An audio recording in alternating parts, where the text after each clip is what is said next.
गोजोन्थों।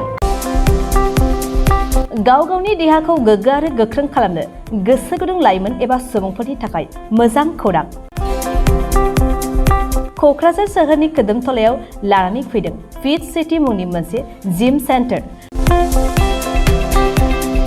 सोरांस्रि नार्जारिनि गोदानै बेखेवजानाय fit city मुंनि जिम सेन्टाराव फैनानै नोंथाङा नोंथांनि देहाखौ गोग्गो आरो गोख्रों खालामना लादो। अब्ला मानोथो गोबाव खालामखो? नोंथाङा थाबैनो फिट सिटीआव एडमिसन लाहैदो।